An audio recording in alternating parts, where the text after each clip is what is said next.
Okay guys, this is one of the stops that we make just almost every time we come up the mountain. Uh, it's just a scenic overlook. Trust me, it is worth your time. We're going to get a quick camera view of this, but trust me, it won't do it justice. Now, if you stop here, go into the gift shop and buy something. I don't care what. Sometimes we'll just buy a candy bar. Sometimes we'll get coffee cups for little gifts or something.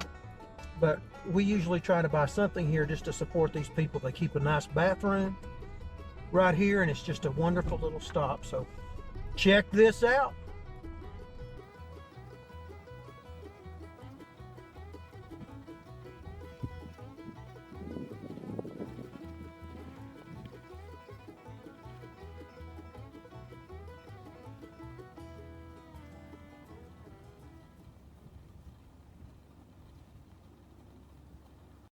Bought it in 1975. And the fellows that I bought it from, they says, oh, you don't want a restroom, especially the women, they're messy. A man came to that door, we didn't have this door, over here one day with a little boy about so tall, and his pants were all wet. He said, have you got a restroom? And I had to say no. And that's the last time I said no. I don't blame you. I had already built a tower. I asked my banker in Harrison. He said, well, you've borrowed enough money. I've got some money in my lockbox. He loaned me $3,000 to put the restrooms in, didn't even put it on paper. 2 months later, I paid him back. That's Isn't awesome. that pretty sweet? Yeah. So 50 years. You've been here 50 years. June 15th, 1975 was our first day. That's awesome. Well, I've been driving through here that long. Shouldn't I be mad at the business? Made an old man out of me. Well, that's true. If I had done that, could have been a spring chicken yet. That's right. That's right. Well, this has been it's an awesome place, man. We always love stopping. Thank you. Yeah. So It's been picked as the best view in Arkansas. it is. Yeah. Arkansas Times Magazine. And the Yes. worst view is Texarkana, Arkansas, looking west into Texas. I agree with that too. Let me give y'all a walk around in here. Yeah. It's a beautiful little place. I'm telling you, if you're up here, if you're cutting up Highway 7, Got some guy that wants to buy it, and wife and I've been phoning back and forth. I can't sleep at night. I don't know what the hell to do. Somebody wants to buy it, and we don't know. You're not sure if you actually want to sell it, huh? I don't know. I don't really want to sell it. I've got another place that I'd like to keep too. That's tough. I know this is going through here fast. Well, I'd like to sell it because it's so complicated. All the stuff you have to buy, the records I'm working on, the tax stuff here, the things you have to figure.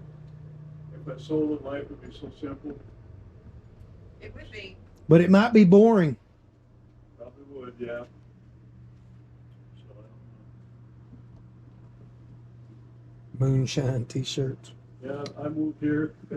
I took the wrong road. I coming through Arkansas, first time I've ever been in Arkansas. And I thought I'd go That's to awesome. Mountain Home because it sounded pretty. Uh-huh. It was coming from the south, this stall line. I'm at 65 and landed over here on 7. I got up here and I thought, boy, I didn't know Arkansas had mountains. This is really pretty.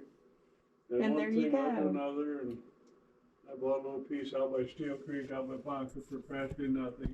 I love that. And then brought the wife and kids up here and took it to Minnesota, the forlorn farm that I had a deposit on with no windows in the house, you know. All that thick clay soil. Oh, and goodness. not far from Fargo, North Dakota. My wife said, I'm not living here, so we came back here. I don't blame her. And then I love it. two years of starving to death here trying to make a living. Couldn't do it. And the same realtor that sold me the little piece out in Ponca, she said, well, you know those 2 old fellows at Scenic Point? I said, no, I've never been there. She said, well, it's not for sale, but we've been hearing things. They were gonna go on Social Security the next year and thought maybe they'd sell. I came out and eventually we worked that out. I didn't have enough down payment or anything. And they finally said, well, you can pay us the rest in the fall after the season's over. So we were able to buy it and on credit. And when they got old, real old, one lived to be 91 and the other 86, we took care of them hand and foot, all the way up to changing diapers and and picking the one up from the floor when he fall, he just sagged to the floor. He just wore out. Doctor said, I've seen anybody, wasn't anything wrong with him. He just wore out. He And just so used they his body each- too they hard. each, I took care of them. They didn't have to go to the rest homes because I owed my life to them too, you see. That's right. Yeah. Yeah. It's a nice thing. Oh, that's Well, precious. That's now- awesome. Now to sell it, I don't know. Where would you go? What would you do? Would you go over to Fayetteville and buy you a nice house with marble countertops? You think oh my God, marble, what is it called? No, granite. Granite. Yeah. Granite countertop. I think food tastes a lot better off those than it would off just lousy old. I don't know. That Philmont, sounds you think? miserable to me. Me You'd too. be so your neighbors would all say, "Oh my God, he got the one with the granite countertops." So, where would you go? Way Well, down, go to Florida and you look at a hurricane, can't get insurance, no. too many people. I like driving through. We drive through there a lot. You go lots of other places, and it's like, oh my God, the taxes or the prices. Even here, We'd probably get an RV and just. crummy houses here are $300,000 now. I know, it's insane. You think, come on. Yep. Uh huh. So where do I go? And if I take the deal here, it's for a pretty good little piece of money, but maybe not these days. So I don't know. Thinking maybe I ought to just buy a burial plot down in Jasper. I think that's probably what I'd do. I know we Or we, a lot we of ain't people leaving where had we're their at. ashes spread right here on the view. There's Really? 10 people out there, yeah.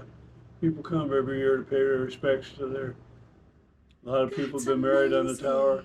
One guy said him and his wife kissed for the first time on the tower. One day, I looked out here and this couple, about maybe 35, all of a sudden she came running across and jumped up in his arms like this. And I thought, well, that's strange. And come to find out that he had proposed to her. I love it.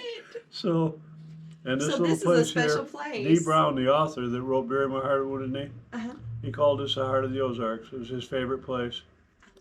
And It's one of our favorite places We in stop Arkansas. he wrote Seriously, a every thing in the time. New York Times, I guess it was, that said, if the Ozarks has a mythical heart, it's standing south on the mountain, south of agree. Jasper, looking into the Mark Twain National Forest in Missouri.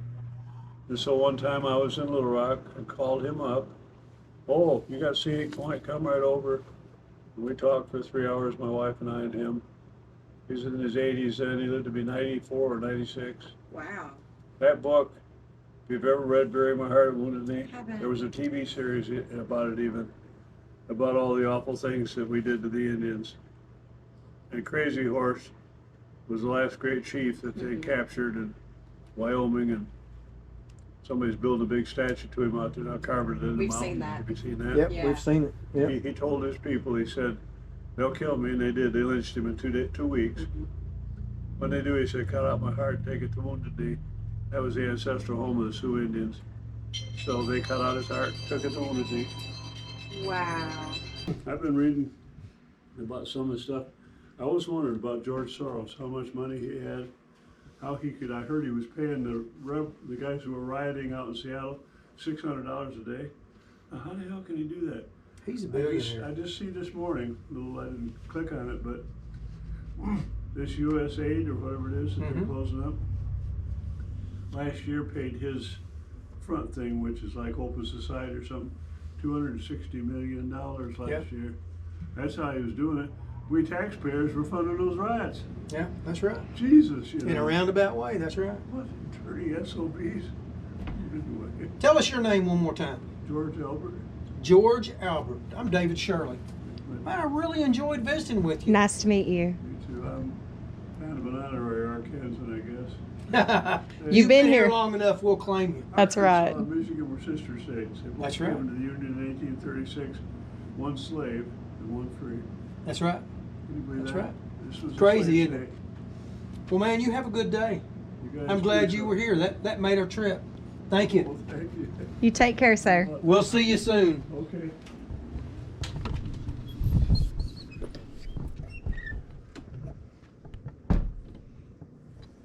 Did you do all this? Yeah. Okay, there you go. Now that was a killer stop. First time ever. Yeah, I he haven't has seen been him in here. here since we were little. Usually his I think it's his daughter usually is in here. But anyway, just a wonderful, wonderful man. We got treated. You guys will get it on video. I'm pretty stoked about this. All right. However, off to the next stop.